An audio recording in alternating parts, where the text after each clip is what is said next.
बिलासपुर पहुंचे फक्कन सिंह कुलस्ते का बड़ा बयान।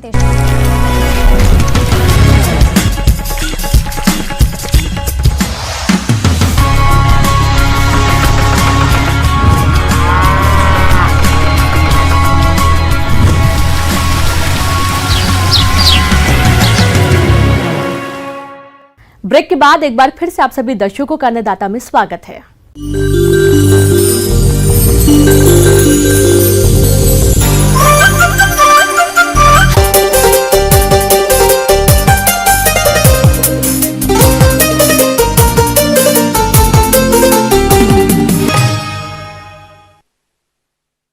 किसान भाइयों, चने की फसल अभी बढ़वार की अवस्था पर है। आमतौर पर इस समय फसल में कटुआ कीट का प्रकोप अधिक होता है। ये कीट फसल की शुरुआती अवस्था से लेकर फली में दाना बनने तक फसल को हानि पहुंचाता है, जिससे उत्पादन में काफी गिरावट आती है। इसलिए समय रहते चने की फसल में आप इस कीट का नियंत्रण कैसे करें, इस बारे में जानकारी दे रहे हैं कृषि वैज्ञानिक शिवम चौबे।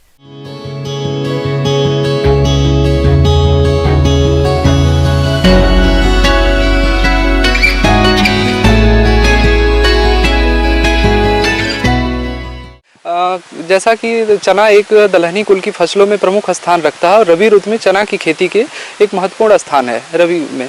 जैसा कि चने में बुआई के उपरांत ही कीड़े मकोड़ों का प्रकोप ज़्यादा लगने लगता है। इसमें एक प्रमुख प्रकार का हमारा कीट है कटवार्म, काटने वाली सिंडी, एग्रोटिस इप्सिलान। इस कीट की सुंडी चिकनी, लिजलिजी और देखने में गहरे भूरे रंग की दिखाई देती है और कटवार्म की लटें भूरे रंग की 1 से 1.5 इंच लंबी होती है।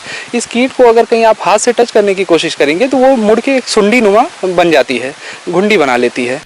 इस कीट का प्रकोप उन क्षेत्रों में अधिक होता है जहां पर बुवाई से पूर्व बरसात का पानी भरा रहता है और मृदा भारी या चिकनी हो। इस कीट की गिरारें देखने में हल्की स्याही या गहरे भूरे रंग की तैलीय होती हैं। छूने पर ये लटें गोल घुंडी बनाकर पड़ जाती हैं, जो ढेलों के नीचे छिपी रहती हैं और रात को बाहर निकलकर पौधों को भूमि के सतह के पास से काट देती हैं। यदि एक सूंडी प्रति वर्ग मीटर क्षेत्र में पौधे की वनस्पतिक अवस्था में दिखाई दे तो आर्थिक नुकसान हो सकता है। और किसान भाइयों, अब ये क्षति का लक्षण हम देखते हैं। कटवार्म कीट जो होता है, ये सुंडी जो होती है इसकी, ये रात्रिचर कीट है। ये दिन में इसका प्रकोप नहीं लगता है। ये दिन में मृदा में ढेलों या नीचे जमीन की जड़ में सतह में ऐसे छिपा रहता है। रात्रि के समय ये निकलता है और पौधों को जड़ के मृदा की सतह से ही पौधों को काट के क्षति पहुंचाता है। चूंकि ये कीट रात्रिचर है इसलिए दिन में इसका अटैक नहीं दिखता है। किसान भाइयों, अब हम बात करते हैं इसके नियंत्रण की। नियंत्रण में सबसे पहले जरूरी हमारा ये है कि इसके लिए हमको बीज उपचारित करके लगाना है। बीज उपचारित के लिए जैसे हम इंसेक्टिसाइड, कोई भी इमिडाक्लोपिड, क्लोरोपाइरिफास, इस तरह की दवाओं से 2 से 3 ग्राम पर केजी सीड बीज के दर से इसको उपचारित करके इसके बाद हम इसको लगाते हैं।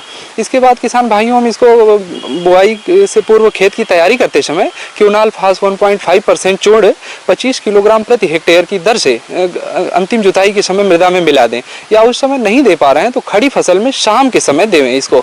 और हम इसको कर सकते हैं कि जैसे क्लोरोपाइरिफास का 1.5 ml दवा पर लीटर पानी में मिला के पौधों की जड़ों के पास इसको हम छिड़काव करें, जिससे कि हमारा एक प्रभावी नियंत्रण होता है। और खेत में जगह जगह इसको हम सूखी घास की खेत में जगह जगह छोटे छोटे ढेर बना के रख देते हैं कई स्थानों पे, जिसमें क्या होता है कि दिन में ये कीट छिपा रहता है और उसको हम सुबह सुबह प्रातःकाल एकदम इकट्ठा करके नष्ट कर देते हैं। ये भी प्रभावी नियंत्रण है।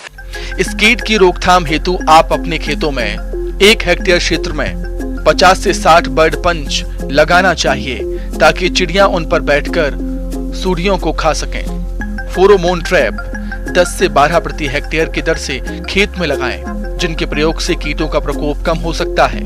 चना के प्रमुख कीटों के लिए गर्मियों में गहरी जुताई करने से कीट के कोशक मर जाते हैं। और हम बात करेंगे एक और हमारा वो इंसेक्टिसाइड नीम आधारित निम्बिसिडीन, जिसका कि 1 ml दवा पर लीटर पानी के हिसाब से मिला के भी हम उपचारित कर सकते हैं। और इमिडाक्लोपिड रसायन का भी हम 2 से 3 ml दवा पर केजी के हिसाब से स्प्रे कर सकते, लीटर पानी के हिसाब से स्प्रे कर सकते हैं। और इसके लिए एक है कि समयानुसार संस्तुत क्षेत्र में जो रिकमेंडेशन होता है उस आधार पर समय से बुआई करें।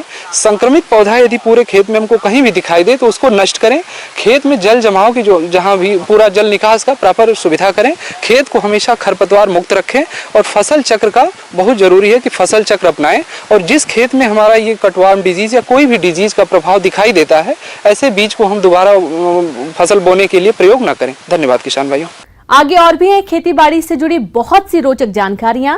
यहाँ रुकेंगे एक और छोटे से ब्रेक के लिए।